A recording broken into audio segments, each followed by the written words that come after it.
Tout pour investir. Dose d'économie.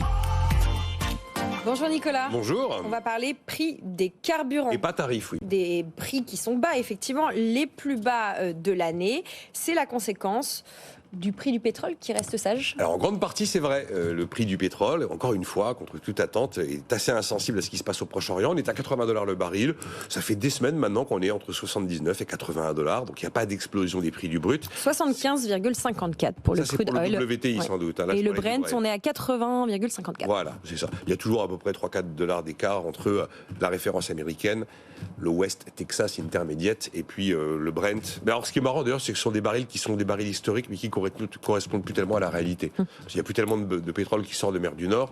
Et puis effectivement, ce baril texan. Enfin bon, c'est un autre sujet. Voilà. Donc il n'y a pas d'emballement des prix avec le Proche-Orient. Et il y a plutôt finalement des prix qui sont très très sages à cause du contexte international et du ralentissement économique. Objectivement, les signaux rouges en Europe, ils sont là. Et évidemment, en Chine, premier producteur, premier consommateur, il n'y a absolument pas la reprise de demande qu'on aurait pu imaginer. C'est la raison principale qui explique qu'effectivement, ça finit par se sentir à la pompe, comme toujours. Il y a un autre effet quand même qui joue. C'est qu'on est dans une période où les grands distributeurs pratiquent des prix coûtants, des opérations à prix coûtants qui se multiplient. Il y en a tous les week-ends, il y a des opérations à prix coûtants, ça joue. Troisième élément qui, lui, ne joue pas pour une fois, l'aspect taux de change, qui peut avoir énormément d'effets sur le prix à la pompe final. Aujourd'hui, on ne peut pas considérer que l'aspect taux de change joue et que c'est une explication dans la mesure où l'euro face au dollar est quand même relativement stable. On doit être là aujourd'hui à 1 euro pour 1,10 $. On a été à 1 euro à 1,08 $, mais enfin on n'a pas, voilà, il n'y a pas de yo-yo sur la parité euro-dollar qui pourrait cette fois-ci expliquer la situation. Le ministère de la Transition écologique a publié un relevé hier. Qu'est-ce qu'on en retient ? Alors on en retient que partout en France, en moyenne bien sûr, mais c'est pas la peine d'envoyer un tweet indigné si vous avez payé 2,10 € en centre-ville ce matin, mais en moyenne, on est en dessous d'1,80 € le litre. Le recul de la semaine dernière, c'est toujours une photographie sur une semaine, c'est le samplon 95 qui est tombé en moyenne à 1,78, qui a pratiquement reculé de 4 centimes. On peut trouver que ce sont des niveaux qui restent élevés, mais à côté de ça, si on met ça dans une perspective historique de temps long, si on était en 1973, le litre d'essence aujourd'hui ne serait pas à 78, il serait à 3,80 quand même. Il faut avoir ça en tête. Donc voilà la photographie qui nous a été livrée. Ce recul des prix des carburants, est-ce que vous pensez qu'il va être durable, Nicolas ?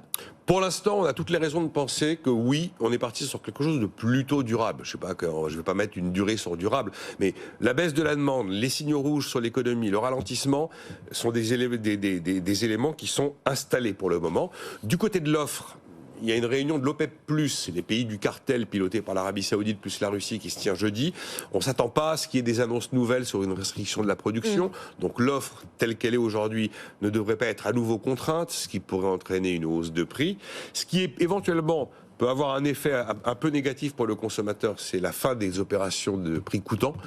Les grands distributeurs ont pris une sorte d'engagement d'aller jusqu'à la fin de l'année 2023. Ça ne veut pas dire qu'ils ne vont pas continuer début 2024. Mais enfin, en tout cas, voilà, fin 2023, ça pourrait changer. Après, là, les prix explosent. Si la guerre change de visage et que l'Iran entre en guerre, on le sait. Nouriel Roubini, l'économiste un peu décliniste américain, signait une chronique dans les Échos la semaine dernière où il disait « Si l'Iran entre en guerre, c'est 1973, voilà. » Mais on n'en est pas là. Voilà, Nouriel Roubini, la semaine dernière. Sur cette question du prix des carburants, on entend encore, sur le terrain peut-être plus politique, on va le dire comme ça, des appels en faveur d'une baisse des taxes. Oui, toujours. Alors, il y a évidemment dans cette histoire de baisse de taxes sur les carburants quelque chose qui est indiscutable et qui crève les yeux. S'il y a moins de taxes, la facture de l'automobiliste sera moins élevée. Oui, ça c'est ce qui se voit. Et il y a toujours les aspects qui se voient moins lorsqu'on s'amuse à baisser des taxes ou quand on décide de baisser des taxes, notamment la TVA. D'abord, c'est quand même une mesure qui est considérée comme injuste parce qu'elle profite à tout le monde. Alors, quand on fait un geste avec l'argent public, c'est censé quand même aller vers un public que l'on a ciblé, donc le public qui a le plus besoin d'être aidé.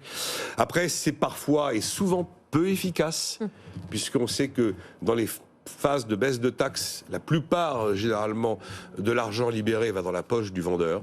Il n'y a absolument rien qui oblige un distributeur de carburant à répercuter une baisse de taxes sur les prix à la pompe, excepté la concurrence de ses petits voisins. C'est l'élément là qui peut jouer effectivement sur les prix. Après, c'est une mesure qui est systématiquement hors de prix pour les finances publiques. Chaque fois qu'on a essayé des mesures avec la TVA sur les carburants, notamment TVA flottante, ça a coûté une fortune aux finances publiques pour un effet quasi imperceptible parfois pour l'automobiliste. Et puis, évidemment, c'est une mesure anti-verte. Ça reviendrait à essayer de subventionner d'une certaine manière une énergie que l'on veut, a priori, éliminer de notre vie quotidienne. Donc, c'est pas très cohérent avec la vision de plus long terme. Donc, c'est pour ça que, face aux demandes de baisse de taxes, je pense que la meilleure solution, ça reste les aides ciblées. Il va y avoir, vous le savez, en 2024, un chèque de 100 € carburant sous condition de ressources qui va être à nouveau reconduit par le gouvernement.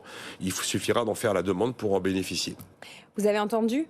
Mais si, le prix de l'essence baisse. Oui, j'ai écrit ça parce que c'est comme l'histoire de la baisse du chômage. Je reçois des messages de gens qui pensent que c'est pas la vérité, que le chômage n'a jamais baissé et qu'on nous ment quand on dit que l'essence est moins chère depuis. On est au plus bas niveau de l'année. Voilà. C'est pas pour ça que c'est bon marché. C'est un fait. Merci Nicolas Dose.